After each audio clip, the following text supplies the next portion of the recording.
There are groups saying that Allatra is no longer the same, that Allatra is no longer heading in the right direction. So what's the truth? Who is a true participant of Allatra? In reality, these groups of people saying such things have absolutely nothing to do with Allatra, even though, at first glance, some of them might seem to have been with us for a long time. Let me explain why. 10 years ago, not all participants fully realized the seriousness of the climate situation. And not everyone grasped what the Allatra scientists were actually talking about. Everything outside the window seemed fine. So there were many doubts not only among the general public, but even among the participants themselves. As a result, many participants had different priorities, different interests. That's why other projects developed, whether it was blogging videos or various other topics. However, the core of Allatra has always focused on climate issues, and ultimately every project that was undertaken, in one way or another, led back to climate. Well, yes, because we needed to raise awareness about the seriousness of climate change at a time when it wasn't as obvious. It wasn't happening right outside our windows yet. That's why we used practically every possible way to draw attention to this problem. But today, the situation is completely different because everything we talked about before is now being confirmed every single day. And it's plain to see. It's also important to mention that there are different people in Allatra, meaning from all backgrounds, different religions, different cultures, and different walks of life. And there are also people who focus on self-development and practice different self-control techniques, like the autogenic training, which was described by the German psychiatrist Schultz. That's actually great and completely reasonable, because it helps people organize their thoughts and manage their inner state, both in everyday life and especially in extreme situations, like climate disasters. The ability to control oneself and manage one's thoughts can literally be life-saving. In a critical moment, instead of panicking, a person remains calm, which allows them to act appropriately, not just to protect themselves, but also to help and even save others. However, it's essential to emphasize that these are purely psychological and personal practices. They have nothing to do with a person's religious beliefs. That is entirely up to each individual. Allatra, as an organization, is outside of religion and has never encouraged anyone to change their religious views. On the contrary, Allatra upholds freedom and democracy, including religious freedom or any other kind. And within this freedom and democracy, everyone had the opportunity to explore topics that interested them, whether it was social issues or technological advancements in our society. And similarly, since there were representatives from various religious groups, there were people who wanted to study the history of religion and explore what religion says about the climate, and whether there is any information on this topic at all. So, they delved into this research because they had specific questions they wanted to explore. And when they found something, a conference was organized to discuss it. But the problem is, those conferences were misunderstood. Anti-cultists started twisting it, suggesting that we were somehow trying to create an alternative. But an alternative to what? To Christianity? To Islam? Then suddenly claims started popping up that we were forming some kind of cult. But come on, we live in a free world. Why is it a problem to ask questions? If we see that Jesus said one thing, but people in the world behave differently, we think it's our right to ask these questions and figure out where something might have gone wrong. There is no contradiction in that. A person has the right to make sense of the world and understand how it works. And here's something worth mentioning. After the persecution of Allatra participants started, we agreed on the international level that we would no longer engage in religious issues because religion has never been our focus, and it still isn't. Allatra has always united people with different views. from all kinds of religious backgrounds, and even atheists. And what unites us is not some ideologies. What unites us is the effort to understand reality and to address the challenges humanity is facing right now. That's the meaning and essence of ALLATRA's activities. The most important issue, of course, is the climate crisis. Because if we don't start working on real solutions that can mitigate the effects of climate change, it will affect absolutely everyone. No exceptions. And it doesn't matter what religion people follow. Climate doesn't ask. We can already see it with our own eyes. Climate doesn't distinguish between people and their beliefs. We are already witnessing extreme weather swings. We see natural disasters and increasing migration, which is affecting the whole world. So that's the point.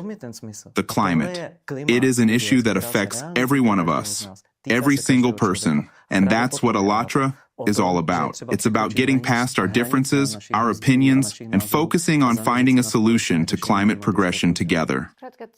Simply put, ALLATRA's goal is to help ensure the preservation of life on this planet. Exactly. I'd just like to add that in ALLATRA, we've always said, follow the laws of your country. ALLATRA participants are law-abiding citizens, true patriots of their nations.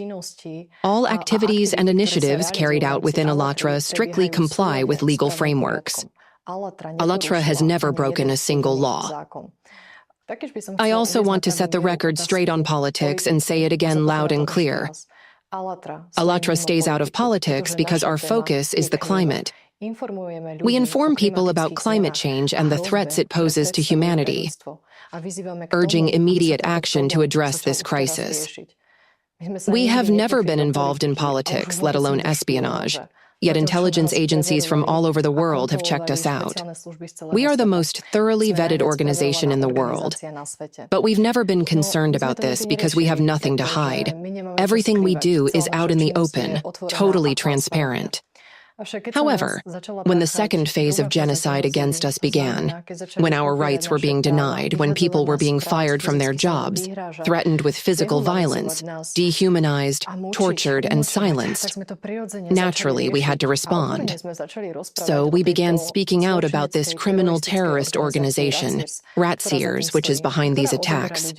This organization strips people of their rights, excludes them from society, labels them with the yellow star of David, persecutes, tortures, and even driving some to the point of physical elimination.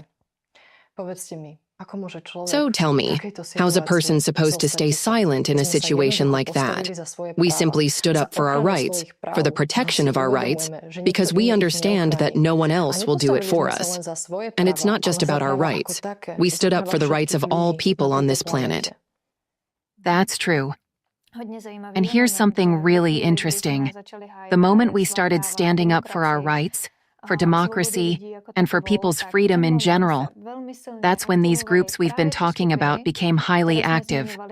You know, the ones claiming ALLATRA's gone off the rails, that its participants do evil, or even serve Satan. However, such an effect didn't just happen out of nowhere. It's the result of the work of Dworkin's agents, people whose minds have been brainwashed with Nazi ideology and who in turn have infected others with this ideology. As a consequence, groups have emerged that work to dismantle organizations from inside, and we can see this happening with ALLATRA as well. This led to the formation of separate groups that have taken on a certain religious undertone, even falling into fanaticism. But let me be clear again, these groups have nothing to do with ALLATRA. Yes, some of the people who were once close to ALLATRA, and who we know personally, ended up in these splinter groups. But now they have established their own separate communities outside of ALLATRA. They've got every right to do that, of course. The sad part, though, is they're actively obstructing efforts aimed at securing a better future for all. And on top of that, they're publicly spreading slander against ALLATRA participants through their statements. I just want to emphasize that ALLATRA is still heading in the same direction it always has. There's been no deviation. Now, let's take a look at the very guide that was used to create these groups. In 2001, Dworkin organized a conference called Totalitarian Sects, the Threat of the 21st Century. One of the speakers was Smirnov, who represents the Russian Orthodox Church. You can find a record of what he said there in a Russian psychiatric journal.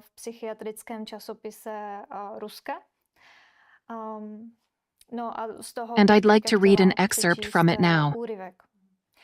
During the conference, Smirnov stated, "It is necessary to create organizations where there's sports, a bit of intrigue. Then we can send these youth as infiltrators into cults to dig up addresses, names, and photos. They'd build their own networks inside, allowing these cults to be dismantled from the inside." So during this conference, Smirnov basically laid out a step-by-step guide on how to destroy undesirable organizations.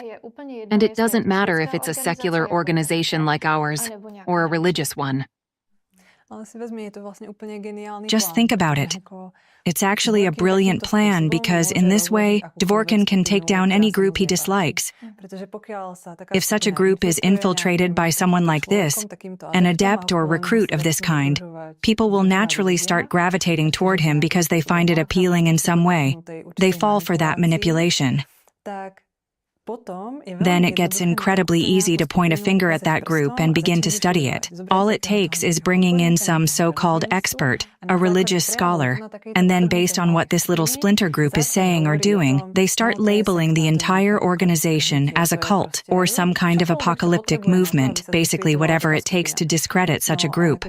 But excuse me, what does this have to do with us? That's not our activity. That's not our misunderstanding. It's just a decision made by a group of people who chose to do something on their own and follow their own path. They've got every right to do that, and we respect it. But it's got absolutely nothing to do with us. These people do not take part in Allatra's projects anyway. They don't join in on what we're doing. We can look at it even simpler. Just check out our official website.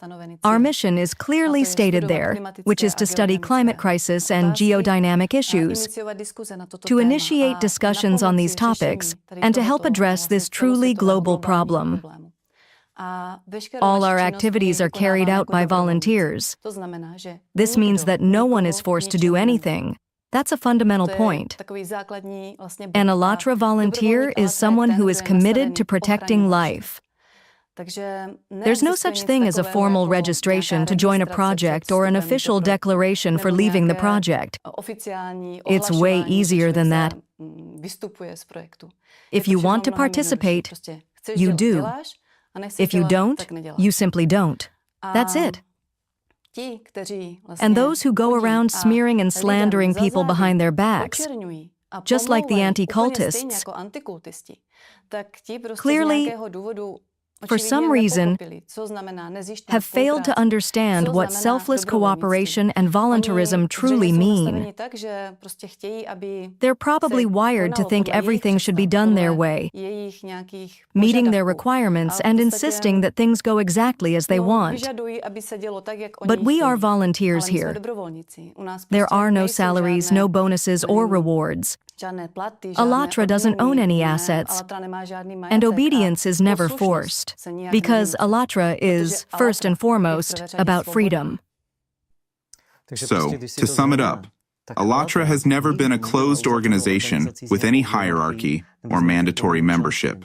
Anyone could join at any time and leave at any time. And when someone says that Allatra is no longer what it used to be, what do they even mean by that? Especially when it's coming from people who have never been involved in Allatra projects.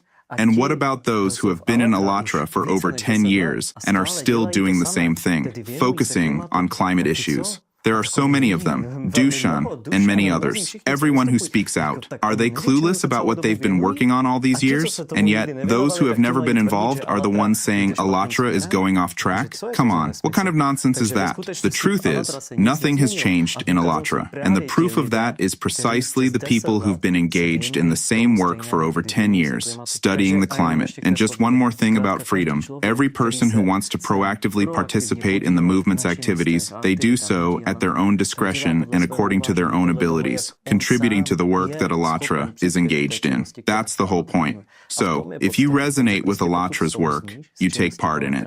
And if you don't, that's totally fine. Go and do something else. It's really that simple.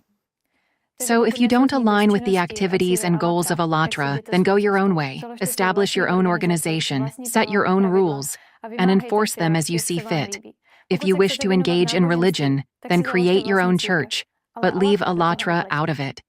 Exactly, because we are focused on climate. That's what it is, what it's always been, and what it'll keep being. As we've already mentioned, whether it was conferences or various activities within Alatra, the central pillar, the main focus, has always been climate.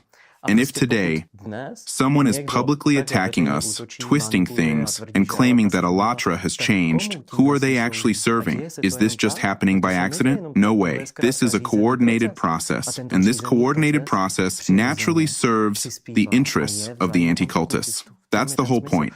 After all, these are their methods. If they can't break an organization or a group from the outside, they try to tear it apart from the inside, to sow division. They infiltrate as supposed friends and start conflicts, plant doubts within the group. It's their tried and true practice, and we know exactly where they got these methods from. We know their origins, and there have been many roundtable discussions analyzing this, and anyone can look it up. Those who are publicly attacking us and spreading the narrative that Alatra has changed are doing nothing more but supporting the anti-cult agenda. They are backing the brutal persecution going on in Russia, and the anti-cultists are working to spread it to other countries. They are actively supporting the very genocide that these anti-cultists are instigating. I've got something to add here. Within these very groups we're talking about, we see comments claiming that what is happening to former participants in Russia,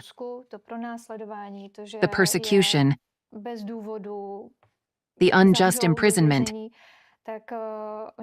is their own fault. Some even go as far as to write that a person can just die, because it's only a body anyway. If someone is capable of wishing such things on another person, of wishing them death and even publicly stating it, then forgive me, but what is that if not supporting genocide? Speaking of Russia, it would be good to clarify for our viewers why the persecution against us began 10 years ago. You may be surprised, but the reason actually ties back to climate. Back in 2014, Alatra published a climate report that had a public part and a confidential section. The confidential part, which was not accessible to the general public, was something that Alatra participants tried to deliver to certain key figures in Russia. You may be wondering, what exactly was in there? What was it about? It addressed a looming threat beneath Siberia, a mantle plume and the risk of it breaking through the Earth's crust. Yet, of course, these individuals weren't scared about losing their own lives, nor were they concerned about the potential loss of life among the local population. Instead, they feared losing their territories, their wealth, and their power. So they chose to do nothing and remain silent. And to make sure that we wouldn't reveal this information to anyone, they decided to silence us as well. RACIRS, under the leadership of Dvorkin, issued an order through his network of agents to brutally persecute and torture Alatra participants involved in climate research. So, on one hand, we are facing persecution, and on the other, we are being accused by society of supposedly being against CO2. But we are not against CO2. We see it's going up. In fact, we have even taken that anthropogenic factor and expanded it with another huge factor, ocean pollution. Because this pollution is causing the ocean to lose its cooling function. The ocean acts like a massive air conditioning system that regulates the planet's weather. And this pollution is actually one of the reasons why we are now witnessing so many extreme weather events. Today, many are already talking about nanoplastics, microplastics, and about this issue too. But we were talking about this years ago. And now, just consider the absurdity of this situation when we take it even further, because it also concerns the very climate models themselves. There are scientists who calculate and develop climate models to predict and forecast how the climate will evolve. When ALLATRA scientists presented their climate model 10 years ago, they were ridiculed by some others. They were told it was too unrealistic, that such scenarios might happen in 200 or 300 years. But today, as conventional climate models fail, because what is happening around the world every single day in terms of climate is far outpacing what scientists had predicted, the climate situation is progressing much faster than expected. And at this moment, the mathematical climate model developed by ALLATRA scientists is the only one that is actually working. ALLATRA scientists are not surprised, just as ALLATRA volunteers are not surprised. What is shocking, however, is that those who labeled us as a cult have ensured that people don't listen to us, that a solution, which is actually very simple, is not heard. We can say that the task of ALLATRA scientists, which was to study the climate situation, identify its true causes, create a mathematical model, and find a solution to the problem, was accomplished brilliantly. And the task of ALLATRA volunteers, that is, our task, is to spread this information further in order to solve the situation. And we regret that this is not good news, because we know that what we have warned about will continue to unfold. We know what lies ahead, and we know that things will get worse. That's why it is crucial to be aware of this and to share this information with others. After all, if a person is ill, they need to know their diagnosis so that a doctor can prescribe an effective treatment. And right now, with the climate situation, we are at a point where it will no longer resolve itself. We need to take action. I just want to briefly add, pardon me, that if it hadn't been for РАЦИРС back then, and if humanity had actually heard what ALLATRA scientists had discovered, we wouldn't have been in the climate situation we are in today. After all, we came bearing a gift for humanity, the gift of truth, but because some individuals put their own personal Nazi-driven interests first, we have now, unfortunately, become messengers of unpleasant news. This goes hand in hand because they twist and distort everything against us, portraying us as somehow apocalyptic. However, it is crucial to emphasize that, in addition to starting to draw attention to a major issue, ALLATRA has also come up with an effective solution. Right. This part B, that there is a solution, a relatively simple and effective one, is something we've been saying from the very beginning. However, certain individuals deliberately conceal this part, just to create a specific image of us.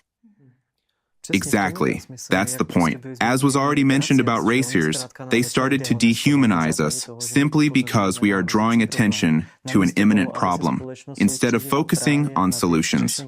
That's the point. Because yes, on one hand, ALLATRA scientists identified the causes of climate progression, presented the model, and showed where we are heading. But they also came up with concrete solutions. And there are many solutions.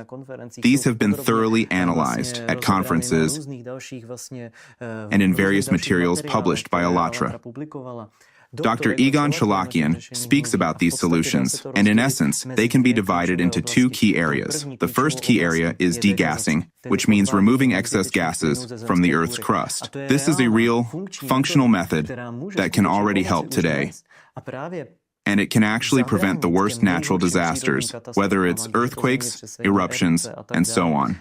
And this is not just theoretical but practical, because such technologies are already starting to be implemented. Dr. Egon Cholakian is an expert in the topic of degassing, and in his public speeches, he talks about it extensively. He possesses invaluable knowledge that the global scientific community could apply in practice, if only there were an international scientific dialogue. But unfortunately, due to the work of anti-cultists, such a dialogue does not exist. As for specific practical examples of degassing, we can look at Iceland, where gas release is continuously monitored due to the region's strong volcanic activity, and of course, Japan, which has high seismic activity. So we can see that in different parts of the world, degassing is already being looked at in some way. Now, the second key area is atmospheric water generators. This is a technology that can restore the water cycle on the planet while also helping to stabilize the atmosphere. There are already concrete technologies and specific companies dedicated to this. For example, the Israeli company Watergen, the Spanish company Aquair, and the US company SkyH2O. These companies are not just working on this at a theoretical level. They actually have functional devices available. But what we need today is for the public and the global community to be aware that such technologies exist and that they can actually help solve the issue of ocean pollution. Because the ocean is a key factor. It covers 71% of the Earth's surface. So it's obvious that if we want to stabilize the situation and restore balance to the processes happening on our planet, we must focus on the ocean, which occupies such a vast part of the Earth. Well, like you said, we have the technological capabilities. Humanity has got everything it needs to handle the climate situation. But now, the real question is beginning to emerge. Will we, as people, as humanity as a whole, be able to take the necessary step, make the decision, and start taking action? Because honestly, when we look at the current situation and the way things are unfolding, whether from a geopolitical or macroeconomic perspective, we realize that at this moment, all we can really do in our work and our efforts to inform people is to hope that someone with real decision-making power, who can really contribute to the solution, will hear us. All we can do is hope this will be someone competent, someone who understands that this issue directly affects their own life, the lives of their children, their family, someone who will find the courage to start taking the necessary steps, Someone who actually wants to solve it. someone who wants to solve it themselves. Yes. And I'd also like to add something in terms of geopolitics, since it's come up already. Climate is basically forcing us, as humanity, to reassess certain things. It's pushing us to address these issues together, and these are really specific matters. We could go into great depth, but for now, let's just take that Siberian plume we mentioned earlier. If we want to carry out a specific intervention, such as degassing, it requires the involvement of a top-tier scientific team, a global team of scientists, and to make that happen, they would need the right conditions. They need to be able to collaborate. And that is the challenge. And those are obviously geopolitical and macroeconomic questions. Exactly. Right now, it might even be mostly a geopolitical question. Everything is interconnected. These are all magmatic processes happening under our feet, and they are part of a single, unified planetary system. So, what is happening beneath Siberia is directly linked to what is happening beneath Campi Flegrei in Italy and under the Mariana Trench. In Greece. Right. And what is happening under Yellowstone in the US too? The truth is, we are incredibly interconnected. That's why any solution must come from that perspective of interconnection. We've been pointing this out for a long time, both to the general public and to experts. We can go talk to specialists, visit various institutions, and reach out to politicians, but we ourselves do not have the authority to make decisions. We are not competent in politics.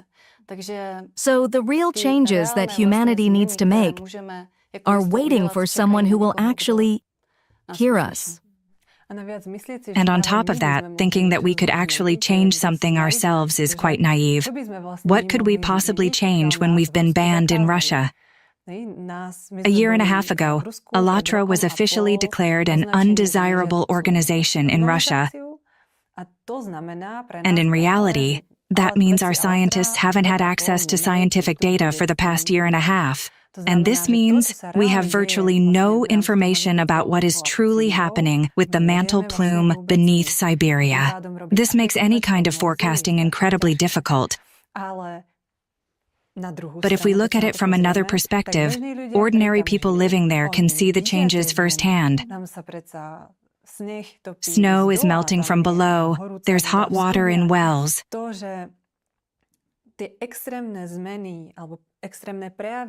Extreme weather patterns that used to be rare are now becoming the norm, and people are talking about it on social media. And how do Russian experts and institutions respond? Focus on raising your children and don't think about such nonsense. Everything's fine. Nothing's happening. Is that an adequate response from the scientific community?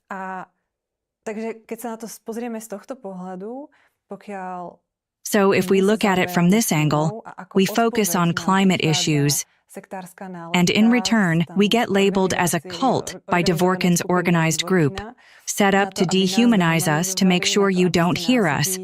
So this, in essence, poses a direct threat to you as well. Here's the point. What's happening in Siberia is already undeniable. There are so many warning signs, so much happening there, that it can no longer be ignored. If Russia allowed our participants to speak about it, the arguments would be absolutely clear. No one would have any doubts left, and they know that.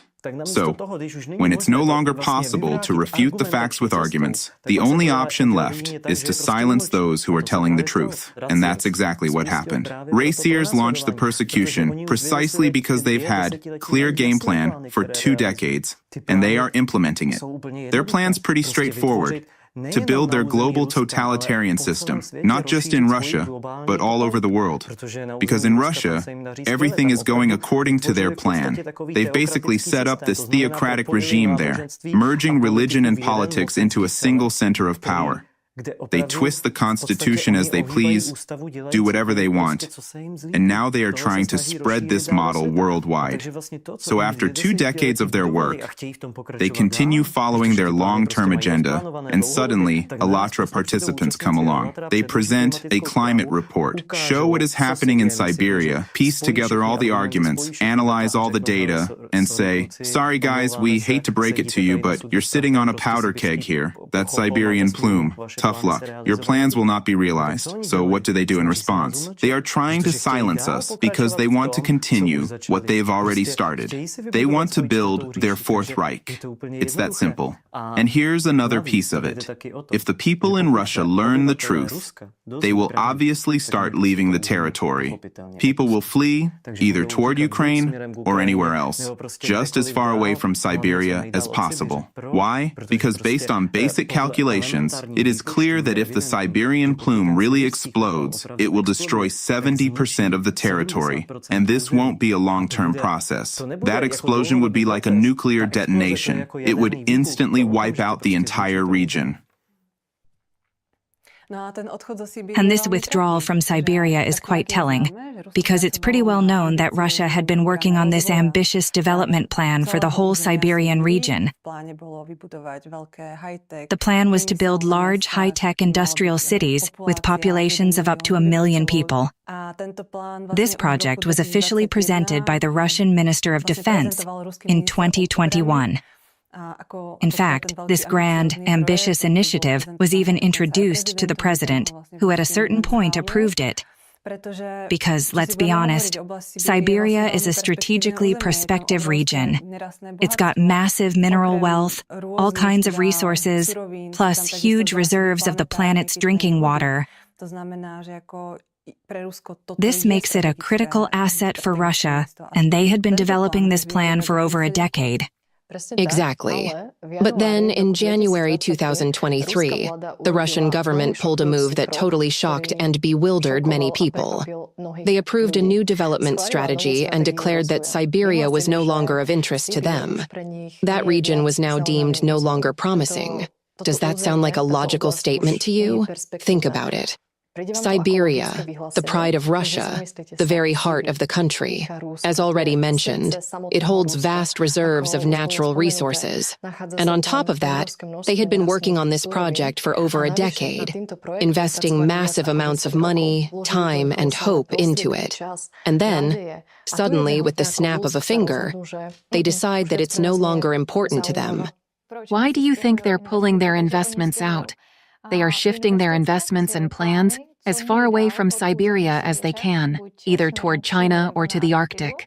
Because they finally understood that what we've been saying all along is actually true. They've confirmed it for themselves and realized that it's unavoidable. Exactly. But how are they reacting to it? They are responding by saving their money while leaving people to die, because they're still keeping quiet about it. They haven't told the people anything. They are protecting their own pockets, failing to realize that the consequences are going to be global anyway. Yet the people who remain there, unaware of what's coming, the authorities know full well they are basically sending them to certain death. Because if the Siberian plume breaks through the ground and erupts, the people in that region will have only minutes, at most hours, to live. And those who have the power to make decisions, who could inform the public and ensure these people's safety, choose to remain silent. They know that if people knew, they would flee. There are even so-called experts who publicly dismiss our warnings about the massive risk. They go on TV saying it would take millions of years for the plume to become active. But have these experts noticed that it has already been 250 million years since the last devastating eruption? Does that seem like a short time to you? And if you don't believe us, verify it for yourself. You don't have to take our word for it. Check out the facts. And if you haven't done that, then it's better to keep quiet. Because if you lull people into not caring, making them think there's nothing to worry about, then you are the one taking responsibility for what's coming for those people, and for all of us, right along with them. That said, the information about the degassing of the Siberian plume, as you mentioned, is out there. The technology exists. Everything is ready. All that's needed is for the right people to make a decision so that work in this direction can begin. Of course, there are always risks involved. But if this intervention was done in time, Russia would even gain additional territory.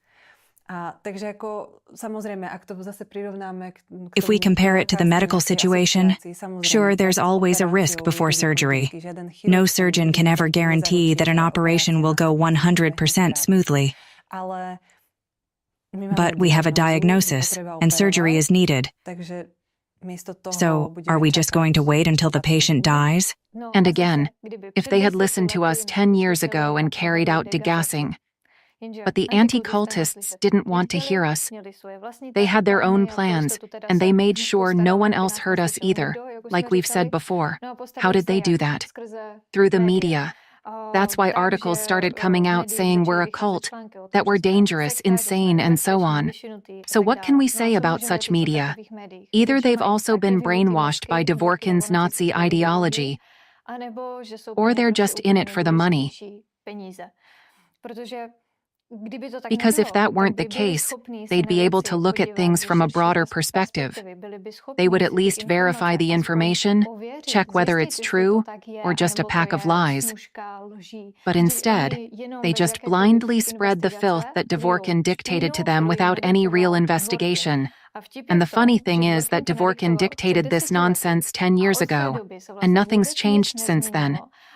Media outlets around the world keep copying the same nonsense, accusations and lies over and over. And now it's like something out of a bad comedy. In Russia, we're supposedly pro-Ukrainian because they have a mindset that Ukraine is bad. In Ukraine, we're supposedly pro-Russian because that's the mentality there.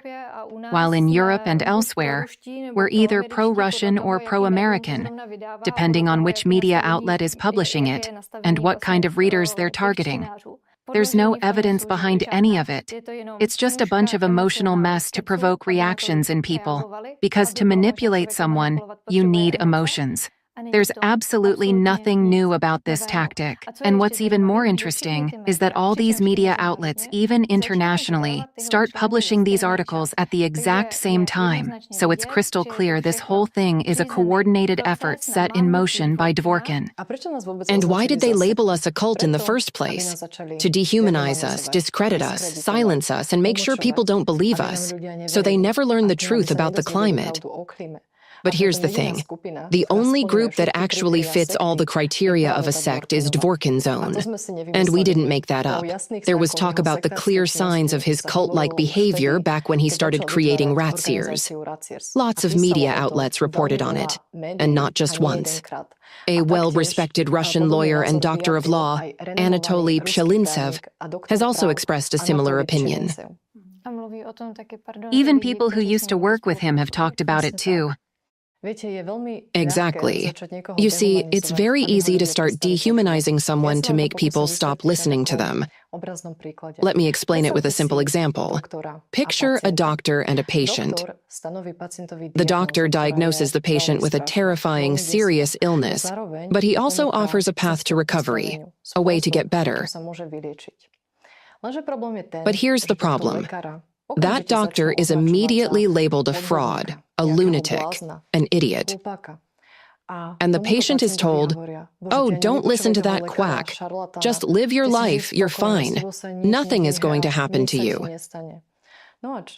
So naturally, the patient ignores the qualified doctor, listens to these other people instead, and goes home, blissfully unaware that he's dying, walking straight into his own demise like a bull to slaughter. Now look at us. We're in that doctor's position. We are diagnosing a terrifying reality. Our planet is terminally ill. What's happening now is nothing compared to what's coming. I'm talking about climate change and climate disasters. We're saying that this is a problem for all of humanity, and sooner or later it will affect you. It will affect us. It will affect everyone. That's why we're speaking up. That's why we're pushing for this issue to be addressed now. Because we want to live. We want you to live. We want our children to have a future. But instead of being heard, just like that doctor was labeled a fraud, we get labeled an apocalyptic cult. Apocalyptic cult, or as they also call it, an apocalyptic religious movement with millennial vibes.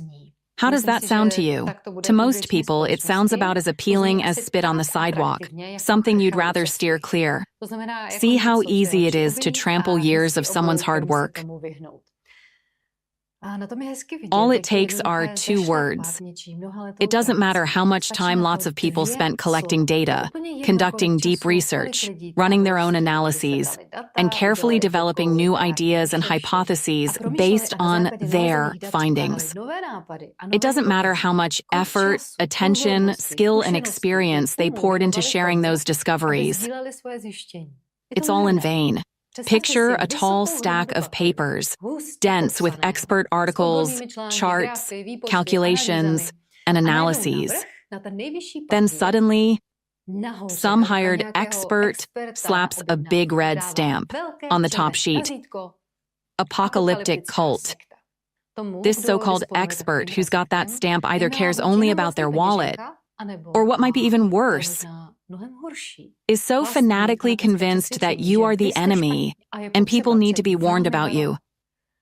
They can't shut your mouth.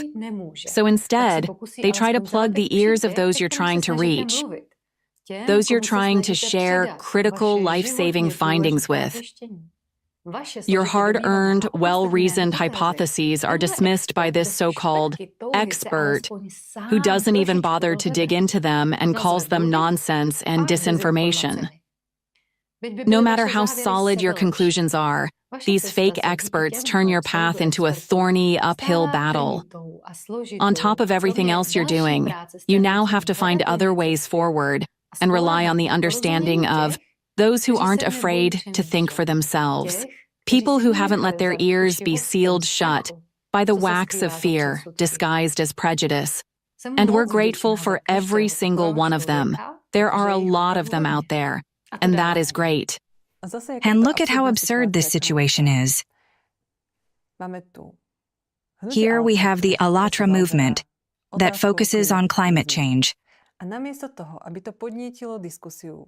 And instead of sparking discussions with experts on the topic, inviting climatologists, volcanologists, and everyone who's got relevant knowledge, so we could all start verifying, looking for solutions, or at least adding to the conversation, we get nothing.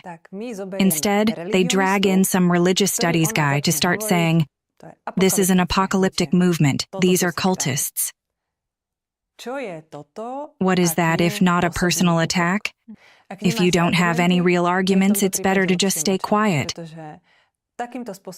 Because using emotional manipulation like this is pretty low, especially when we're trying to deal with a question this critical to life itself. At the end of the day, it's about their asses too.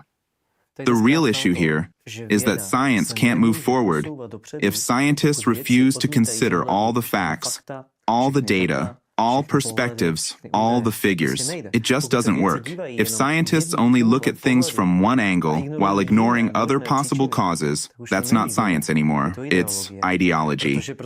And that's what's happening today. Allatra scientists, who have been studying this for over 30 years, are laying out concrete data on the table, serving it up on a silver platter. It's all there for international discussion, for serious scientific work, to really work with the data and the models, and everything that's already been put together. But then the anti-cultists show up and say, oh, these are cultists, scaring people about the end of the world. You don't need to research that. And so, nobody does. That's not getting us anywhere. This isn't a science problem. It's not that the world lacks scientific potential. There are plenty of brilliant minds in the scientific community all over the world. The problem is that when Allatra scientists are being smeared and all their work gets instantly dismissed, there's no progress. So, it's not a science issue. It's an issue with the anti-cultists and the labels they slap on us. Because if we, as a society, accept the idea that scientific knowledge can be dismissed with a label, then we're done as a humanity. Let's be real about it. If that's the road we're heading, there is no future. That's why we need to stand firm. Truth and science are about facts, not labels. But history teaches us that nearly every major scientific breakthrough has met resistance from both the scientific and societal establishment. And at the same time, the greater the resistance, the bigger the breakthrough that follows. By the way, have you noticed something interesting? Everyone, including these so-called experts, completely ignores our international activities and presentations. We've presented our data, hypotheses, and proposed solutions at global UN conferences. We attended COP16 in Saudi Arabia, COP16 in Colombia, and spoke at the COP29 Climate Summit in Baku, Azerbaijan. And even more remarkably, we had a private audience with Pope Francis, where he gave us an apostolic blessing for our climate-related efforts. So, I ask you, does this sound like the work of a cult? Do shady groups get the opportunity to present their climate reports at official UN conferences? Do they receive a private audience with the Pope? This isn't just about ignoring. It's a deliberate effort to suppress our analyses and international achievements. And since we're talking about the UN, it's interesting to note that even UN representatives, as well as various scientific communities and institutions, often describe the climate situation in much more dramatic terms than Allatra. I have prepared a few quotes from global figures. For example, UN Secretary General Antonio Guterres said, "This coming century may be one of humanity's last." Meanwhile, the famous naturalist David Attenborough warned, if we don't take action, the collapse of our civilizations is on the horizon. And there are many more similar statements. And it's not just UN representatives. Major publications like the New York Times, The Economist, and Time magazine all named the book The Uninhabitable Earth as one of the most significant works of 2019. In that book, the author describes how we are currently in what he calls a window of opportunity. He explains that these years, literally the last few years, are the only chance we have to address the climate crisis. If we don't, the consequences will be so severe that Earth will become uninhabitable. That's why the book is titled The Uninhabitable Earth. And so, prestigious publications like the New York Times, The Economist, and Time magazine recognize this book as the best book of the year, yet anti-cultists stay silent. They don't write a single word. But the moment Allatra highlights the seriousness of the climate crisis, presents a scientifically backed report with research and data, suddenly we're labeled as an apocalyptic cult anticipating the end of the world. Isn't that an incredible paradox? A blatant double standard. When the UN warns about it, anti-cultists stay silent. When various authors write books on the subject, nothing. But as soon as Allatra speaks up, instantly, we're an apocalyptic cult. So I'm genuinely curious, do anti-cultists also consider every other renowned scientific institution warning about the seriousness of the situation to be an apocalyptic cult? Honestly, with their approach, I wouldn't even be surprised if they labeled them an apocalyptic cult, because they're capable of it. We've already seen them label entire countries, or even continents, as apocalyptic cults. Well, we already know by now that they deliberately withhold important information and only say what suits their agenda. Meanwhile, we operate in a way where we don't need grants. We do everything ourselves. We don't need any outside funding or influence, unlike certain editorial teams with dubious sources of financing that slander us. And they also claim that we're fear-mongering just to recruit new members or new followers. Come on, what new members? We don't need any new members, and we don't need your money. Sure, intelligent people with common sense can help. But why would anyone need to join us? Do you have the information? Good. Or verify it for yourself and then take action. We're not a political party. We're not a religion. So we don't need any new members. And the world? Yes, the world needs smart, active people who are capable of verifying information and who want to save their own lives. But it certainly doesn't need chatterboxes and armchair philosophers. We are speaking out because we have hope. Hope that someone competent, someone wise will hear us, grasp the full gravity of the situation, and want to change it. The more we speak, the greater the chance that such people will emerge. And the more people who speak out, the higher those chances become. Exactly. This is what we as participants of Allatra do. We analyze information, study the climate, observe and monitor current climate events from around the world. We bring you these reports, informing society and the public, because we consider it extremely important for people to know the truth, to understand what is happening to our planet right now, and most importantly, to be able to prepare for these climate situations. And for those who don't believe, go ahead. Ask those who have witnessed climate disasters firsthand and managed to survive. These people already understand what truly matters. They have a very clear grasp of what the term climate change means. They also understand very clearly how crucial neighborly help can be because they have experienced it firsthand. Because they have lived through it themselves. and we pass on their experiences to others. We warn people that it is extremely important to learn and gather information on how to respond correctly in various extreme situations. Because when a person has that understanding, when they have that knowledge, it allows them to remain calm and avoid panic, meaning they can truly save their own life, as well as the lives of their family and loved ones. No matter how hard rescue services try, they simply may not be able to arrive immediately. The situation may be such that it's just not possible. That's why people must be prepared. They need to know what to do in those critical moments. And the situation around the world shows that even in developed countries with top-tier emergency services and the best technology, this remains the most fundamental factor: help from the people around you at that crucial moment. At the same time, it's not the fault of emergency services or the government. It's not as if they don't want to help. The problem is that these disasters are becoming harder to predict. No one ever knows exactly where or when something will happen. Moreover, the first moments after a disaster are the most critical, and sending in more people right away could mean sending them to their deaths. That's why it's important to acknowledge this harsh reality and be prepared. Every person should know about an emergency go bag. They should know what it contains and have it ready at all times. Ideally, they should carry it with them whenever possible. If you travel by car, keep it in your vehicle, because you never know when or where disaster might strike. This go bag can help you survive the first 3 days, which are usually the most critical. Based on experience, we see that it typically takes about 3 days for the first responders to arrive. And the truth is, if we can get this information out to the public, it has the real potential to save a tremendous number of lives. Every person should also share it with their neighbors.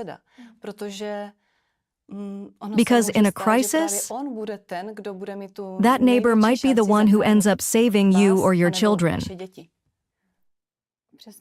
That's exactly why it's so important for this information to be heard from all sides.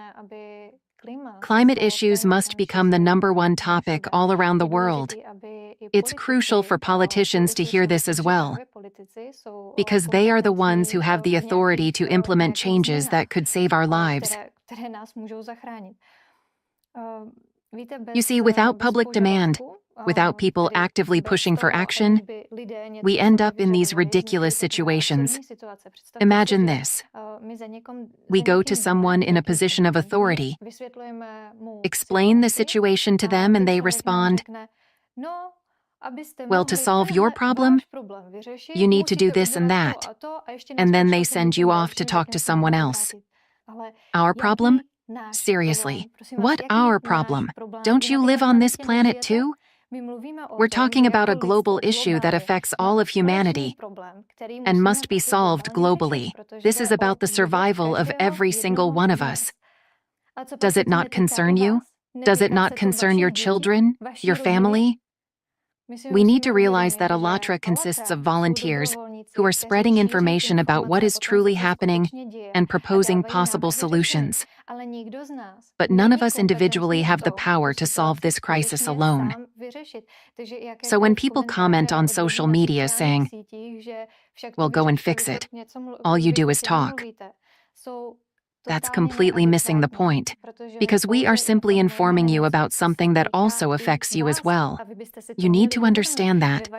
It's in your best interest to share this information further, to save their own lives. Fortunately, there are wise people who understand this. We've already spoken with some of them. We know there are many who genuinely want to solve this crisis. And thank God for them. But then there are those who seem completely detached from reality. Perhaps they live on another planet. And if I may add something, just as you already mentioned, the need for this to be heard from all sides.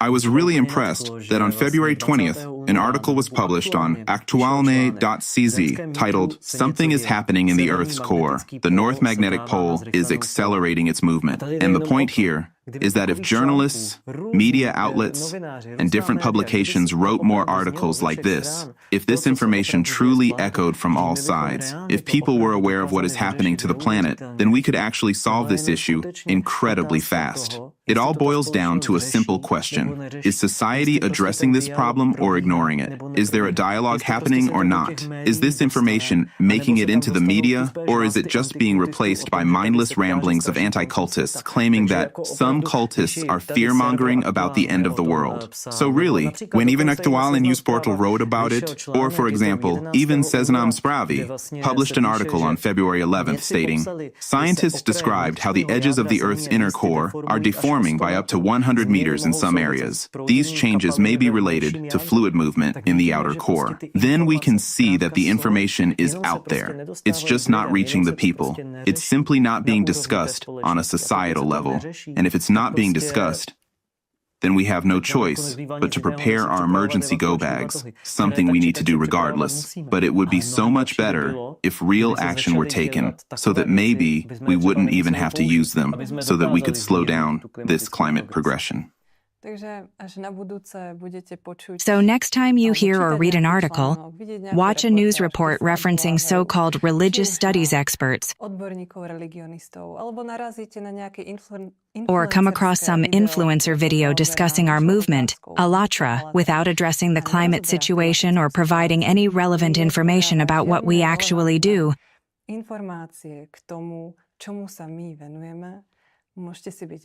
You can be certain that these are people funded by Dvorkin's sect, and they have nothing to do with us.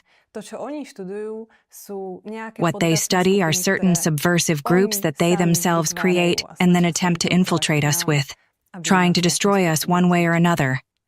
It's important to remember this, because the fact that we want to live, and we are speaking about it, that is not a crime. So I believe this is something logical and clear to any person on this planet. Not only is it not a crime, it's our right. We are not giving up. We keep moving forward. We stay true to our course and will continue informing people in society to the very end. The only thing *Allatra cares about is for humanity to survive, so that we, as people, can live, see our children grow up, and ensure a future for their children and the generations to come. This is our motivation and the goal that drives us forward every single day. *Allatra has always emphasized that human life is of the most important value. *Allatra stands for the life of every person on this planet, and everything else being spread about us. Those are just fabricated lies by Dvorkin and his sect.